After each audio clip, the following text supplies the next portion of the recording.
तो भारत में चुनाव और पाकिस्तान में तनाव होता है। अक्सर भारत विरोध पर पैदा हुए पाकिस्तान में इस तरीके की बातें होती हैं, लेकिन पाकिस्तान में जबरदस्त चर्चा है। पाक के पूर्व मंत्री फवाद चौधरी का विवादित बयान भी सामने आ गया। हर पाकिस्तानी चाहता है मोदी चुनाव हारे। फवाद चौधरी का बयान, जो मोदी को हराए उसके लिए हम शुभकामनाएं देते हैं। फवाद ने कहा है ममता, राहुल या केजरीवाल बने प्रधानमंत्री, पाकिस्तान से अच्छे रिश्ते रखने में भारत का फायदा है। मतलब पाकिस्तान के साथ अगर अच्छे रिश्ते होंगे तो उसमें भारत का फायदा होगा। मोदी की उग्र विचारधारा को हराना चाहिए। फवाद चौधरी पाकिस्तान के साइंस टेक्नोलॉजी मंत्री रह चुके हैं, बहुत सारे बयान दिए हैं। भारत के चंद्रयान 2 मिशन को लेकर फेल होने के बाद इन्होंने बहुत कुछ बातें भी कही थी। आजकल किस हालत में हैं पाकिस्तान में ही लोग बेहतर तरीके से जानते होंगे। पहले सुन लेते हैं इन्होंने कहा क्या।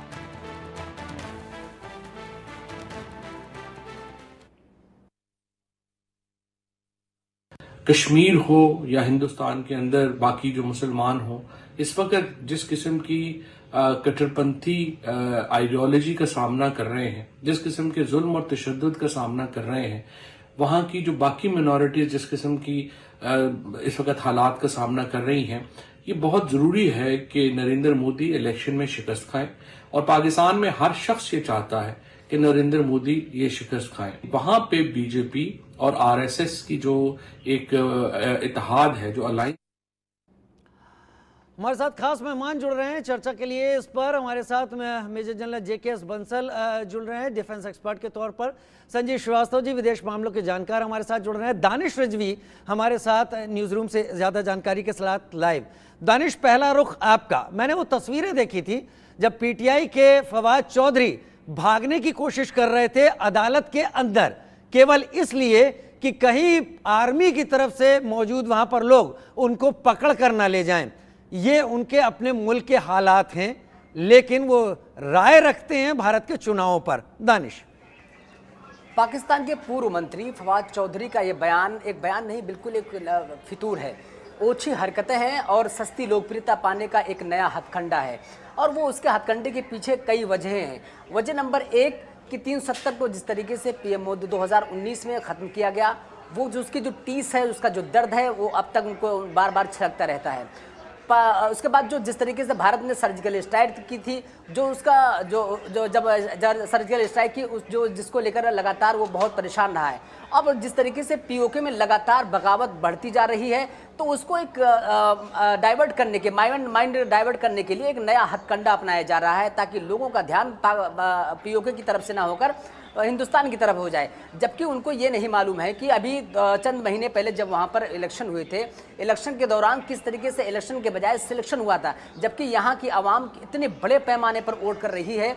और वहाँ यहाँ के चुनाव, जबकि अभी यहाँ का आंतरिक मामला है, बजाय अपने मामलों को दुरुस्त करने के, अपने मामलों को तरजीह देने के, इंडिया के मामले में दखलंदाजी देने की बिला वजह और बेतुकी बयानबाजी है, जिसका बयान का कोई मतलब, कोई मायने नहीं। लेकिन हाँ, सस्ती लोकप्रियता पाने का एक नया उनका एक हथकंडा हो सकता है। इसके अलावा भारत इसको, उनके बयान को ज़्यादा तवज्जो भी नहीं देना चाहता और ना देना ही चाहिए। ना तवज्जो दे रहा है और ना ही देना चाहिए। मेरे साथ मेजर जनरल JKS बंसल जुड़े हुए हैं, संजीव श्रीवास्तव जी विदेश मामलों के जानकार जुड़े हुए हैं। संजीव जी, पहले तो आपकी तरफ ही मेरा सवाल रहेगा।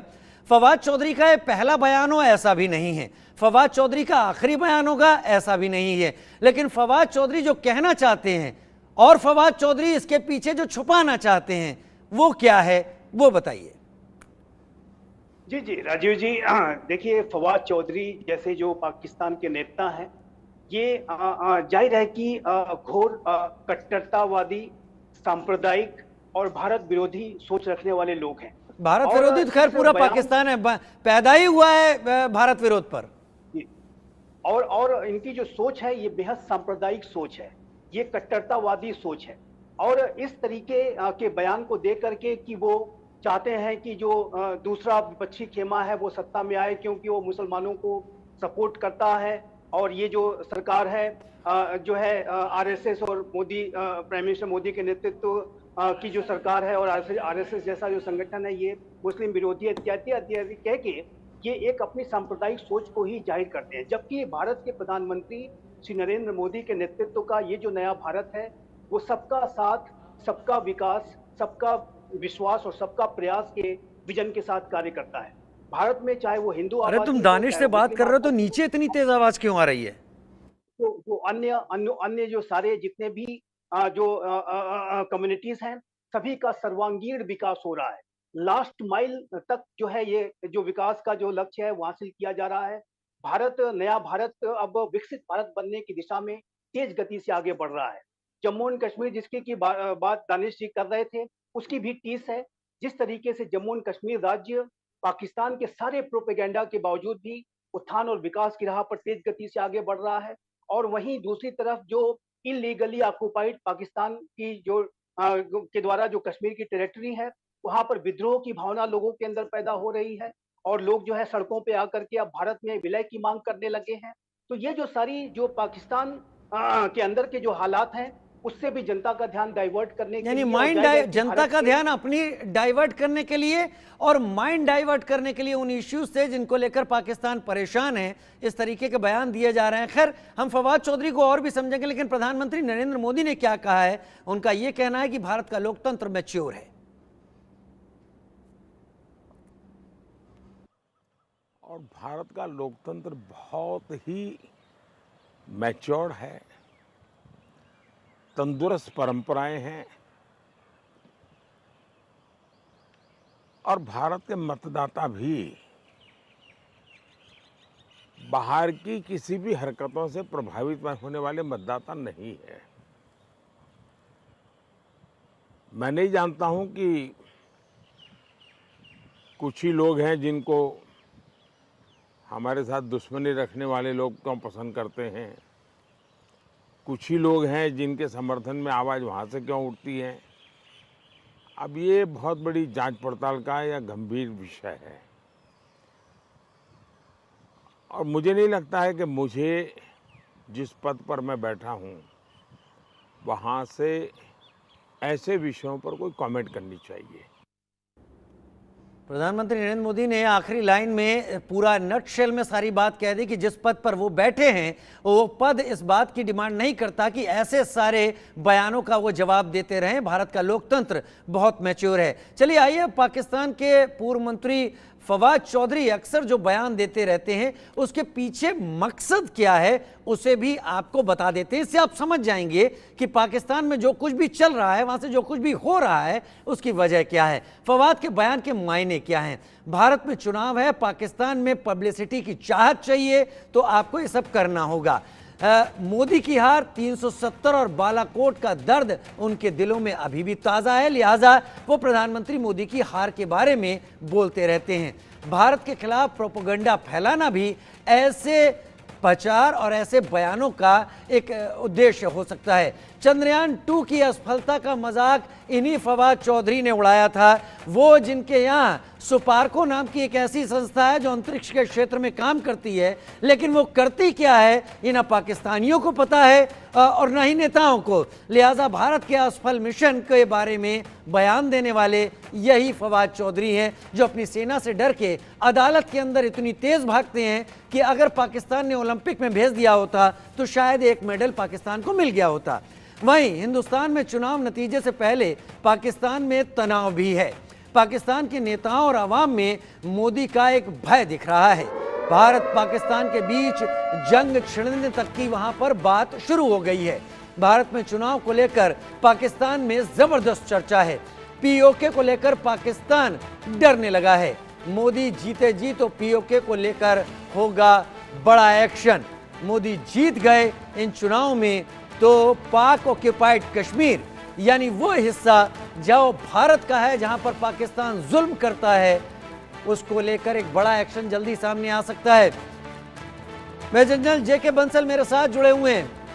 मेजर जनरल बंसल, फवाद चौधरी का बयान हम किनारे रख देते हैं, इसमें अब्दुल बासित का भी बयान जोड़ देते हैं कल का, जिसमें अब्दुल बासित ने कहा था कि भारत करतारपुर कॉरिडोर के बदले कश्मीर की अदला बदली कर ले और खालिस्तानियों को, जो सिख हैं, उन्हें खालिस्तान के हक में आना चाहिए, पाकिस्तान इसकी मदद करेगा। और अब फवाद चौधरी कह रहे हैं कि मोदी का हारना बहुत ज़रूरी होना चाहिए।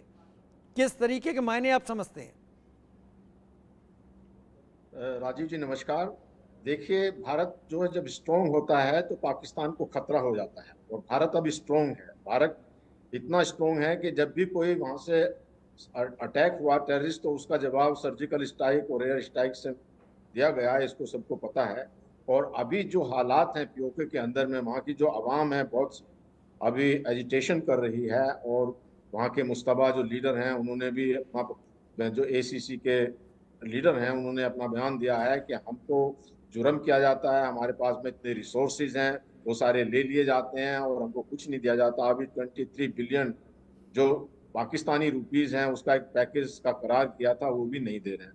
तो इस समय जो उनके अंदर में 2-3 तरह के टेंशन है, वो टेंशन ये है, तो उनको ये है कि पीओके उनके हाथ से चला जाएगा। दूसरा, जो वो पहले अपने टेररिस्ट वहाँ भेजते थे जैसे मोहम्मद वगैरह, वो खत्म हो गए हैं। और तीसरा एक बड़ी इंपॉर्टेंट चीज ये है कि 2020 से अभी तक करीब 20 टेररिस्ट मारे गए हैं। हालांकि वो टेररिस्ट पाकिस्तान के अंदर उन्होंने आपस में एक दूसरे को मारा है, लेकिन उन्होंने ब्लेम किया है इंडिया को। तो उनको ये खतरा सपने में भी ये आता है कि इंडिया बहुत स्ट्रांग है, और इंडिया का स्ट्रांग होना जो है उनको डर लगता है। हालांकि इंडिया हमेशा जो है अपना एक दोस्ती का हाथ बढ़ाता रहा है। मैं कोई पॉलिटिकल पार्टी से नहीं हूं। जो बीजेपी की बात करते हैं तो पाकिस्तान के अंदर में ये समझना चाहिए कि 1999 में जो वाजपेयी वहां पे गए थे, उन्होंने लाहौर एग्रीमेंट हुआ, और लाहौर एग्रीमेंट के बाद में बिट्रेयल किया, कारगिल हो गया। जिस चीज को अभी 28 मई को जो पूर्व प्रधानमंत्री हैं नवाज शरीफ, उन्होंने एक्सेप्ट किया कि ये हमारी तरफ से ब्रीच हुआ है और हमारी गलती थी, इस चीज को उन्होंने एक्सेप्ट किया।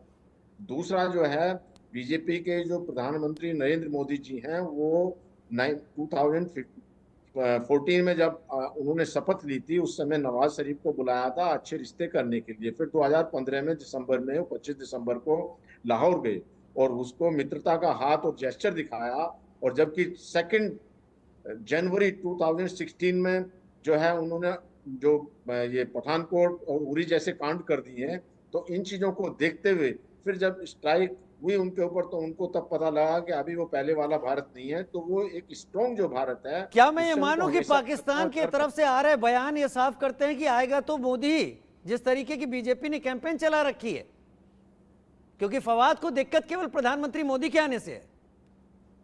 देखिए, उनको दिक्कत तो मैंने बताया ना कि उनको घबराहट है उनके मन में। उनको सबसे बड़ी घबराहट तो है कि पीओके चला जाएगा उनके पास से, फिर जो उनके जो टेररिस्ट हैं वो टेररिज्म नहीं कर पाएंगे। और उनके भी वहां पे जो मीडिया चला रहा है, मीडिया यही चला रहा है कि पाकिस्तान का ये मीडिया कह रहा है कि बीजेपी की 377 आएंगी और प्राइम मिनिस्टर मोदी आएगा। और प्राइम मिनिस्टर मोदी जो वहाँ की आवाम है उनके बीच में बहुत प्रसिद्ध हैं, वो कहते हैं हमको भी प्राइम मिनिस्टर मोदी जैसा ही एक प्राइम मिनिस्टर चाहिए। खैर, ये तुलना तो बड़े लंबे समय से सर चल रही है वहां पर कि उनको भी ऐसा प्राइम मिनिस्टर चाहिए जो देश में पैसा उगा कर विदेशों में अपने घर ना बनवाए। चलिए पाकिस्तान को भी समझ लेते हैं। 10 साल में कितने प्रधानमंत्री बदले, ये सब हम यहाँ पर आपको बता देते हैं। भारत पाकिस्तान जो प्रधानमंत्री नरेंद्र मोदी, नवाज शरीफ आप देख रहे हैं इस वक्त, शाहिद अब्बासी, वहाँ के इमरान खान, शहबाज शरीफ, यानी भारत की तरफ से नरेंद्र मोदी अगर रहे तो पाकिस्तान की तरफ से कितने प्रधानमंत्रियों के चेहरे आ गए। यह बताता है कि वहां पर सत्ता पर कब्जा करने के बाद लूट खसोट की जो वहां पर एक रेलगाड़ी चल निकलती है और सारा पैसा अपने घरों को विदेशों में घर बनाने में लगा दिया जाता है, उसको चलते हालात बुरे हैं। पीओके को लेकर भी अब इस वक्त की बड़ी खबर भी बता देते हैं। चीन ने पीओके में रडार सिस्टम लगा दिया है। चीन ने पीओके में तैनात की हैं कई तोपें। पाकिस्तान की मदद कर रहा है चीन, और चीन की यह शातिराना चाल है। चीन की हमेशा कोशिश रही कि 2 फ्रंट पर भारत को घेर सके। हालांकि चीन के राष्ट्रपति और चीन का एस्टेब्लिशमेंट हमेशा बिजनेस के लिए भारत का मुंह ताकता रहा, लेकिन वो पाकिस्तान के मदद और पाकिस्तान के जरिए भारत को परेशान करने की कोई कसर नहीं छोड़ना चाहता। चीन के मसले पर भी संजीव जी आपसे जवाब चाहेंगे। पहला तो ये, क्या चीन चाहता है कि पाकिस्तान के जरिए भारत सीमा के मुद्दे, आतंकवाद इसमें उलझा रहे और चीन जो कर रहा है वो करता रहे, लिहाजा चीन इस तरीके से पाकिस्तान की मदद कर रहा है? दूसरा, लगातार आ रहे बयान, जिसमें नवाज शरीफ का भी बयान अगर जोड़ लें, जिनका ये कहना है कि 1999 में हमने भारत को धोखा दिया था, ये बयान और वर्तमान हालात क्या इशारा देते हैं, किस तरीके की हलचल है, क्या एंटीसिपेट किया जा रहा है पाकिस्तान और चीन में? देखिए राजीव जी, चाइना की जो मंशा है वो भारत को घेर के रखने की, भारत के ऊपर दबाव बना के रखने की है, ताकि भारत एक वैश्विक स्तर पर एक बड़ी महाशक्ति के रूप में जो भारत का उभार हो रहा है उसे रोका जाए। और चाइना भारत के छोटे पड़ोसी राष्ट्रों के माध्यम से और पाकिस्तान जैसा जो राष्ट्र जो कि लगातार वो अपने आप को चाइना को गिरवी रखता जा रहा है, उसकी टेरिटरी का इस्तेमाल करते हुए चाइना भारत पे भारी दबाव बनाना चाहता है। चाइना ने अपने जो औपनिवेशिक उसका बेल्ट एंड रोड इनिशिएटिव के तहत चाइना पाकिस्तान इकोनॉमिक कॉरिडोर का जो प्रोजेक्ट है उसको पीओके से उसको कर दिया है, ताकि पीओके में भी चाइना अपनी प्रेजेंस को बना सके और उस माध्यम से भारत को वो घेर पाए। और जाहिर है कि भारत इसका घोर विरोध करता है। भारत ने यदि कभी BRI जैसे इनिशिएटिव में कोई किसी तरीके का पार्टिसिपेशन नहीं किया है तो इसका बहुत स्पष्ट कारण ये है कि भारत की अनुमति के बिना भारत की जो टेरिटरी पाकिस्तान ऑक्युपाइड कश्मीर है वहां पर चाइना ने अपने प्रोजेक्ट चलाए। और अब तो जैसा कि आप अपनी रिपोर्ट बता रहे हैं, वहां पर अपने वो मिलिट्री को रडार वगैरह भी वो लगा रहा है।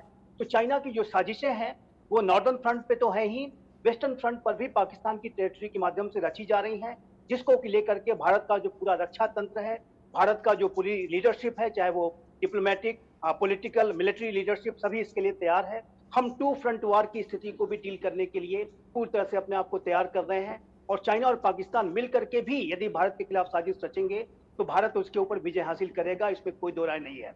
जहां तक जी जी जी बोले जहां तक आपने जो दूसरा प्रश्न किया है, जाहिर है कि जो पाकिस्तान ऑक्युपाइड जो कश्मीर की जो पूरी टेरिटरी है वो भारत की टेरिटरी है। वहां पे जो लोग हैं वो भारतीय हैं और वहां पर लोगों के ऊपर दमन, शोषण, बर्बरता, अत्याचार लगातार किया जा रहा है। पाकिस्तान के अंदर इस बात का अवश्य एक दबाव है कि भारत की जो वर्तमान सरकार है वो पाकिस्तान ऑक्युपाइड कश्मीर को लेकर के बेहद गंभीर है और इसमें कोई दो राय नहीं है कि ये सरकार गंभीर है।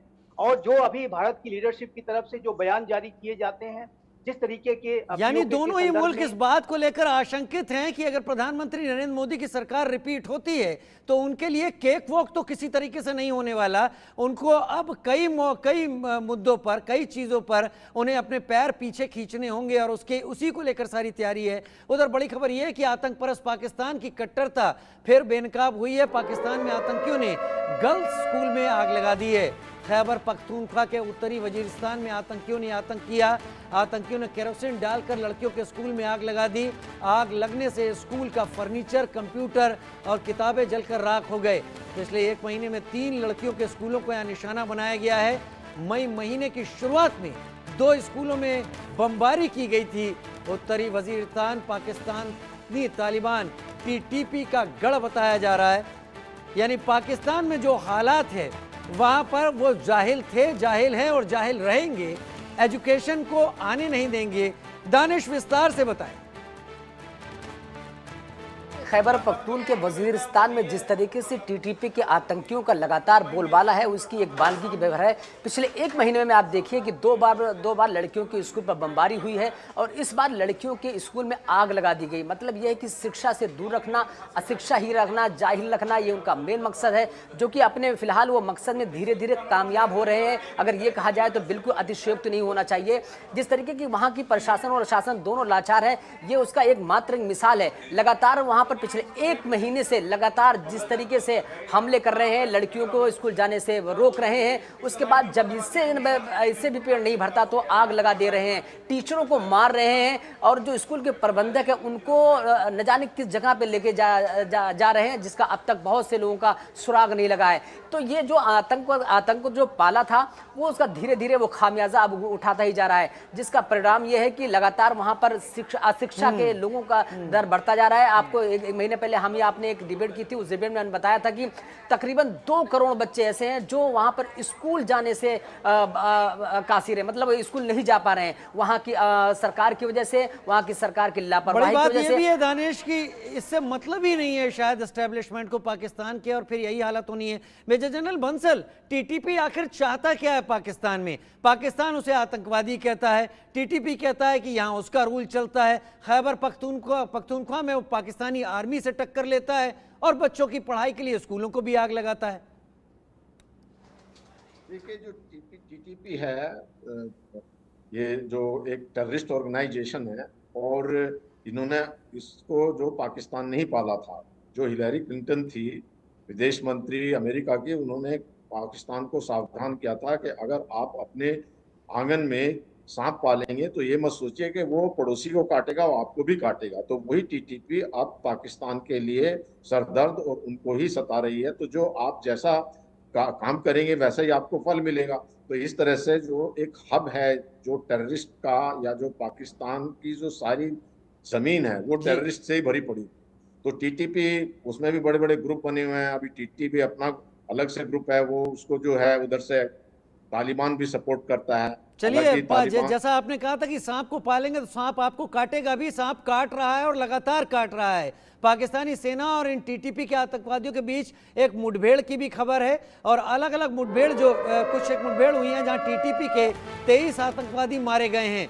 भीषण गोलीबारी में पाकिस्तान के 5 सैनिक भी इस दौरान मारे गए। आतंकवादियों के पास से हथियार, गोला बारूद, विस्फोटक भी बरामद हुआ। पाकिस्तान के खैबर पख्तूनख्वा में ये मुठभेड़ अब भी जारी है, जहां पर कुल 28 लोग अब तक मारे जा चुके हैं, जिसमें 5 सैनिक और 23 आतंकवादी हैं। संजीव जी, आतंक पाकिस्तान को डस रहा है, खा रहा है, लेकिन वो अब भी गुड टेररिज्म और बैड टेररिज्म में उलझा हुआ है।